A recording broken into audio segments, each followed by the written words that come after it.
Hey folks, Colin here from Something's Recording, and today I'm going to show you 3 steps to mixing background vocals to sit perfectly in the mix. We're going to be talking about background vocals today, but before we dive in, if you're ready to go a little bit deeper into the vocal mixing process and perfect your EQ strategy, then I have just the thing for you. It's my ultimate guide to vocal EQ. It's a simple PDF that will walk you through how to EQ your vocals step by step to get polished and professional vocal mixes without any of the guesswork. It is completely free, and you can download it below using the link in the video description. Now let's jump in here and look at these background vocals. As is always the case, let me play you these background vocals inside the mix as they stand, and then we can jump into the 3 steps here to make them sit perfectly inside your mix. So here's the background vocals in the finished mix here.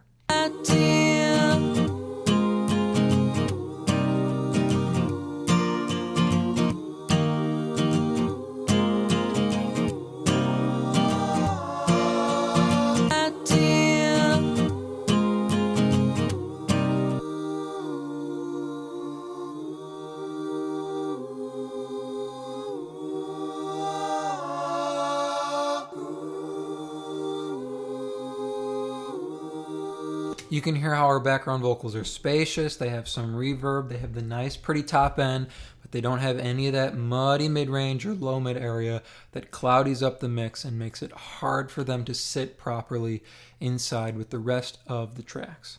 So step 1 to making sure your background vocals sit in the track is to EQ them properly. We have a couple moves here on our EQ that help our background vocals to sit a little bit more comfortably inside the track or with these acoustic guitars here. First move I like to make is I like to wipe out the excess low end. Usually when you're stacking vocals like this, any kind of breaths or noise in the room can build up in that low end area. So it's nice to put a high pass filter in and roll that up to just clean up that low end area. And we do have a low octave in here, which you'll see sitting around the 150, 200 range. If that wasn't there, if we didn't need that low end on our background vocals, I would roll this up even further, probably towards the 200 range. But take a listen to what this move is doing, just cleaning up our low end.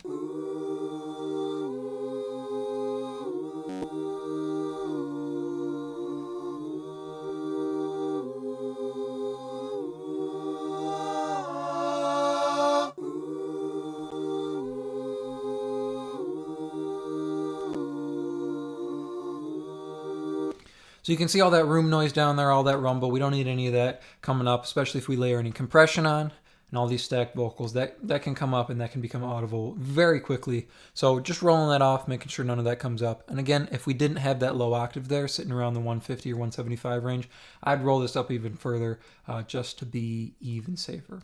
Next move we're making here is to clean up that mid-range or the low mid area.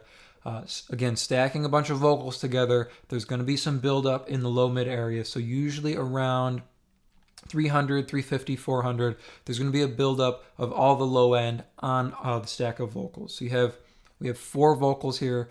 That's a lot of mid-range buildup we're going to get. We're just coming in here around 362 hertz, and we're pulling out about 4 dB just to make room, make sure they sit comfortably in the track, and that they don't add a bunch of muffled low mid frequencies that's going to muddy up the rest of the track here.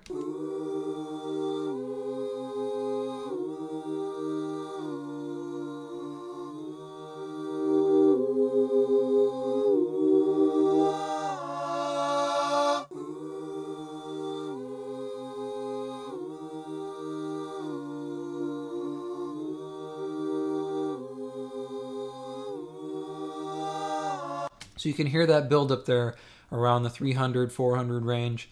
Just pulling out 4 dB helps to clean up our background vocals, make sure there's not a bunch of frequencies competing for that range, and it helps to emphasize the high end of the vocals a little bit more, which is what you want on background vocals. You want that nice air, that nice sheen up on top.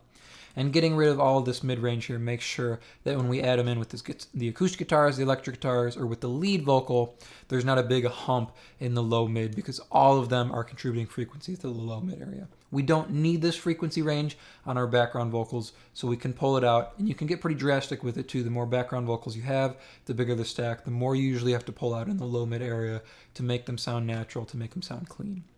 Next move we're making here on our EQ is we're adding a little bit of air up top.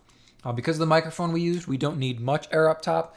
It was an old AKG P220, I believe, which has a nice boost up top to begin with. So just a 2 dB boost here at the top around 8K helps to give a little bit of that air and a little bit of that shine to these background vocals. Take a listen.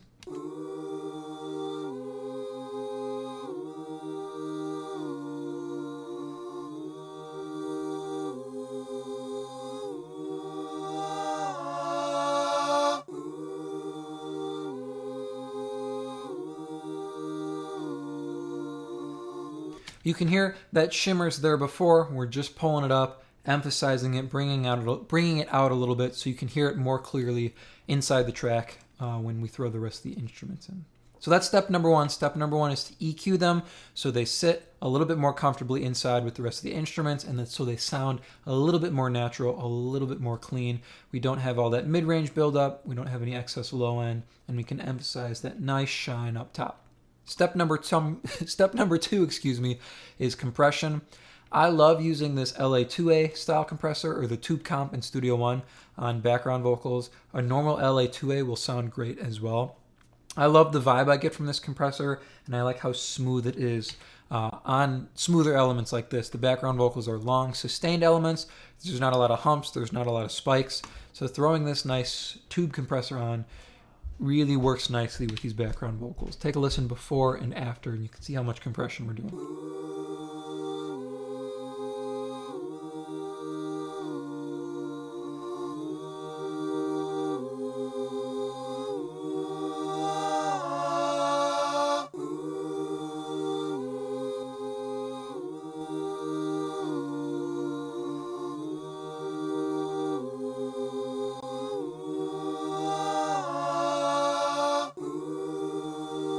Really only compressing at the end when all of the vocals swell up to go back into the verse. Just 5 dB compression, but you can see it's smooth. It's not noticeable compression. You don't feel it pumping against the compressor or fighting against the vocals.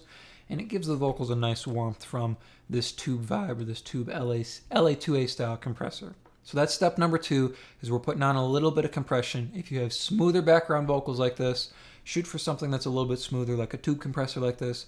If it's something more aggressive, if there's a lot of movement that you need to control, maybe shoot for a FET style compressor that will give you a little bit more control and that's not so smooth or gentle. Step number three is reverb, and I have a go-to reverb for background vocals. It is my flat plate reverb is what I call it. It is the flat plate reverb setting inside of the Studio One reverb right here. It's built into my template. It's just called the flat plate verb. It's about a 6-second reverb, so it's very long. It's a long plate. The preset isn't that. The flat plate preset isn't that, but I dial it up so it's about 6 seconds. It's pretty long and it's pretty big, but it's nice to throw on and just tuck under the background vocals to give them a bigger vibe. It enhances the width a little bit and it makes them sound smoother and longer. And then I have an EQ after it, rolling off the low end, because we don't want to bring up any of the low end with the reverb. We just want to emphasize the length and the width of these background vocals. So we'll do before and after, and we'll take a listen to the reverb by itself.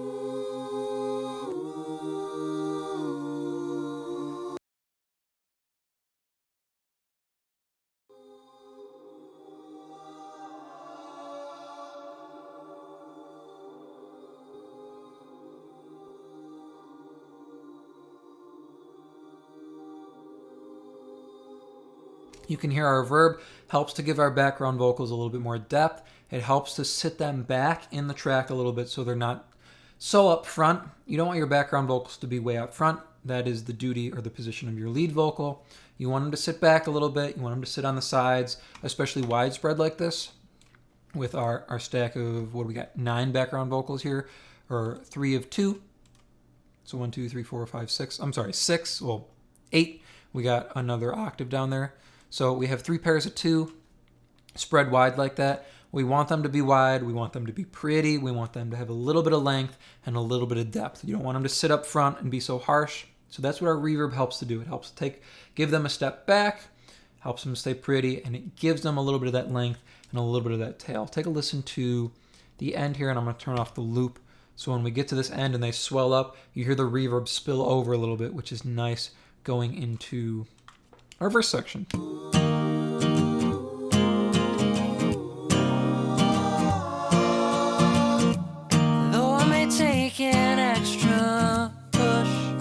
Keeps it gentle going into the verse as opposed to a harsh cutoff, just the vocals stopping after that swell. That's not something that would suit this song or suit these background vocals. Those are our 3 steps there. Step number 1 is to EQ your background vocals. I EQ them all together. So all of these background vocals, these 4 pairs here, are sending into a background vocal bus. Cleaning up our low end, using our high pass filter there, pulling out our low mid buildup, and then adding a little bit more of that shine up top. Step number 2, our compressor. If there's smoother elements like these here, opt for a smoother compressor. This Tube Comp or LA2A style compressor, really nice on these background vocals. Essentially just compressing this swell here at the end, but adds a nice bit of warmth to the bottom end of these background vocals. And then step number 3 is our flat plate reverb here. About a 6-second reverb, so really long. Emphasizes the tail on our background vocals, helps to keep them gentle, smooth, and it sits them back in the mix so they're not so upfront and dry. I hope that was helpful for you. Like I said, if you are ready to take your vocal mixes to the next level and dial in your EQ strategy, then I have just the tool for you, and it is completely free. It is my ultimate guide to vocal EQ, and you can download it below using the link in the video description to start creating more professional mixes in less time. Thank you so much for watching, and I will see you in the next video.